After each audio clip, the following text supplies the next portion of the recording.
नमस्कार, मैं हूं साक्षी शुक्ला। जी9 न्यूज के इस खास कार्यक्रम में आपका स्वागत है। आज हम बात करेंगे जेवर एयरपोर्ट व उससे होने वाले विकास के बारे में। इसी क्रम में हमारे समक्ष उपस्थित हैं Ganesha home state private limited के डायरेक्टर संजीव जी। संजीव जी, आपका बहुत बहुत स्वागत है हमारे स्टूडियो में। Thank you so much. Sanjeev ji, आज हम बात करने वाले हैं जेवर एयरपोर्ट के बारे में।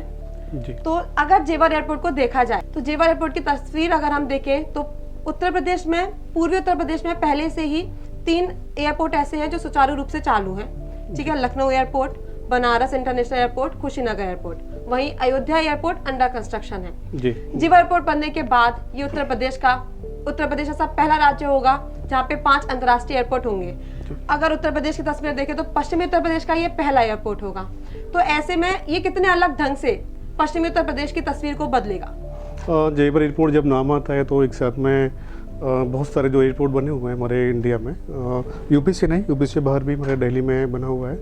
तो सबसे बड़ी बात है इतना ब्रॉड तैयार हो रहा है ये एयरपोर्ट, तो हमारा एक तरह से इंडिया का बहुत इसमें हमारा एक बहुत उपलब्धि है जो इतने बड़े स्तर से हम काम कर रहे हैं। और जो एयरपोर्ट जो बन रहा है आई थिंक हमारे इंडिया का सबसे बड़ा है, सबसे बड़ा एयरपोर्ट तैयार हो रहा है। और हमारे वर्ल्ड लेवल का हम बात करेंगे तो 5th लेवल में जो आता है। तो इससे जो एयरपोर्ट जो अलग बने हुए हैं तो बहुत बड़ा चेंजेस है, हमारे बहुत बेनिफिट्स हैं। हमारे जो डेवलपमेंट की बात करेंगे या फिर बहुत सारी चीज़ें जो आएंगे तो एक विशेष करके एक बड़े मान सकते हैं इसको। जैसे कि अब हम देख सकते हैं कि आप बता रहे हैं जेवर एयरपोर्ट दुनिया का, विश्व का 5वां सबसे बड़ा एयरपोर्ट होगा।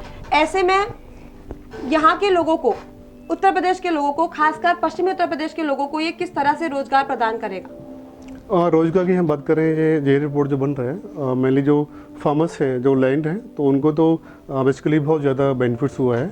इसके अलावा जो और भी हैं आसपास के जो सिटीज़ हैं, जो लोग रह रहे हैं वहाँ, तो सारे क्षेत्रों में बहुत बदलाव आ रहा है। हमारे एग्रीकल्चर में तो बहुत बड़ा बूम है ही है, लेकिन इसके साथ में पर्यटक क्षेत्र, टूरिज्म का जो एरिया है और बाकी के जो हॉस्पिटलिटी है, उन सभी क्षेत्रों में बहुत तेज़ी से बदलाव है। रोजगार की हम बात करेंगे तो ये परी चौक से हमारा जो मेट्रो जो जेवर तक जो आ रहा है, आई थिंक जो आगे जो जेवर एयरपोर्ट जो तैयार हो जाएगा तो कम से कम 30,000 से लेकर 40,000 हमारा पर डे आना जाना रहेगा जेवर एयरपोर्ट के लिए।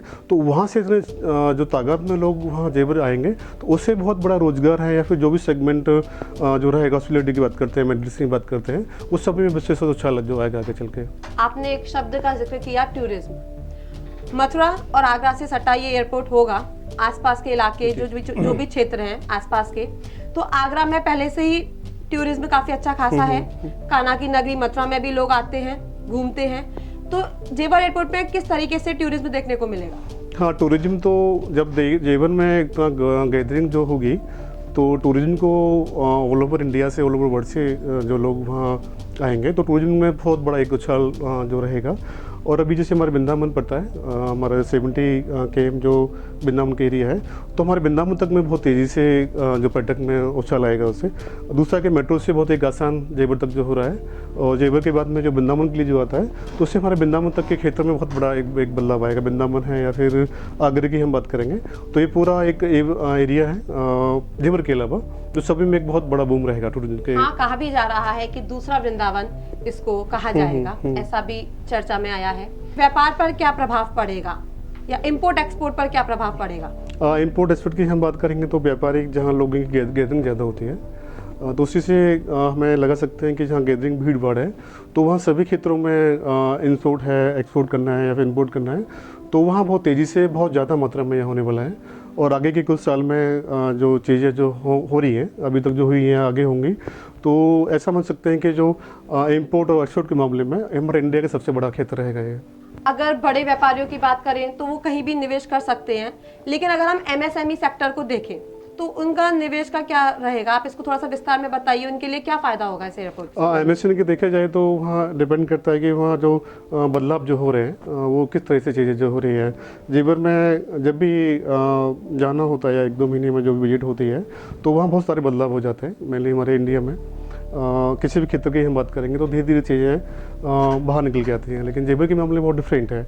वहाँ तेज़ी से जो चीज़ें बदल रही हैं तो वो सभी चीज़ों पर लागू करती हैं, तो वो सेम बदलाव जो है वो बहुत हाई तेज़ी से जो हो रहा है। हाँ, उत्तर प्रदेश की तस्वीर बदलेगी इससे, ऐसा सुनने में भी आ रहा है।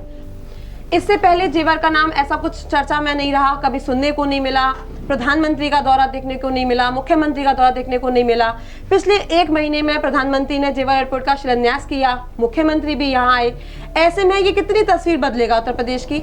इसको एक तरह से ऐसा मान सकते हैं कि एक कोई खाली एरिया पड़ा हुआ है, वहाँ कोई जानता नहीं है इसको, और एक साथ में ऐसा कुछ घटना हो गई वहाँ, और वहाँ पर all over India, all over world का फोकस हो गया है। एक कैलकुलेशन हम कर सकते हैं। वहाँ पे अभी जो कुछ गांव है गवर्नमेंट हुए थे, करीब 5-6 गांव गवर्नमेंट हुए थे, तो उसमें एक रोही गांव करके आता है जी। तो वही में आप देखेंगे वहाँ फार्मर हैं, वही खेती सुबह से लेकर खेती या शाम को जो अपना रूटीन होता था उनका। जब से अनाउंसमेंट हुआ है जयपुर को लेके, तो रोही गांव की हम बात करेंगे तो इतना बड़ा बदलाव है कि जो उन पर फाइनेंशियली जो आया है, समझ सकते हैं कि हर किसान करोड़पति हो गया है।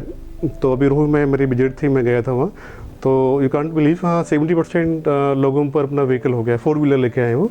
तो वहाँ एक साथ में जो लोगों को उम्मीद नहीं थी कि इतना पॉसिबल है, और वहाँ जो करोड़ में जो ज़मीन गई है लोगों की, इतना ज़्यादा गवर्नमेंट ने उनको बेनिफिट दे के उनको लैंड दिया है, जिनको मुआवजा दिया है।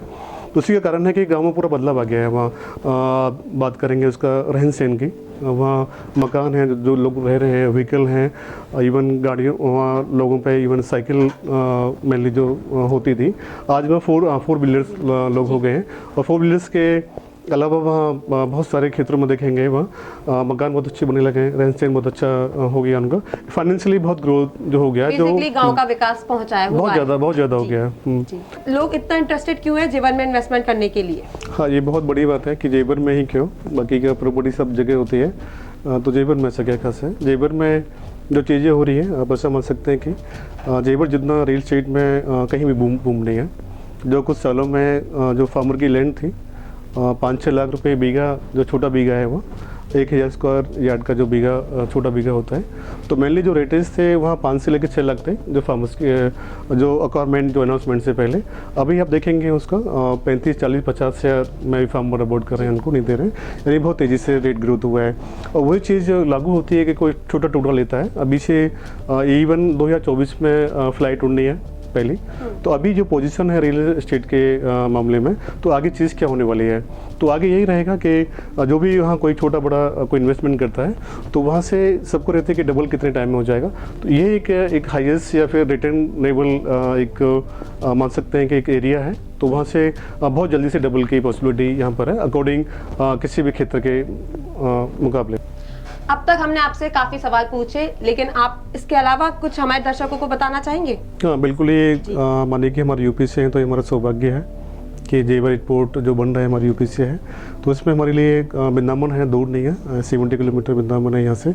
तो हमारे सबके लिए बहुत एक आसान रहेगा कि हमारा जो धार्मिक नगरी है, जो डेवलपमेंट हो रहे हैं जेवर में, तो वो सारे एरिया में पलवल हुआ या फिर फरीदाबाद हुआ या फिर हमारा जो वृंदावन हुआ, वहाँ विशेष तौर से सारे क्षेत्रों में बदलाव आने वाला है। टूरिज्म में हमारा वृंदावन, तो मेनली फॉरेनर से जो लोग आते थे, IGI एयरपोर्ट से आते थे, उनके लिए और आसान हो जाएगा, क्योंकि उससे डिस्टेंस और कम हो जाएगा वहाँ से, तो हमारे वृंदावन के लिए बहुत अच्छा ये रहेगा।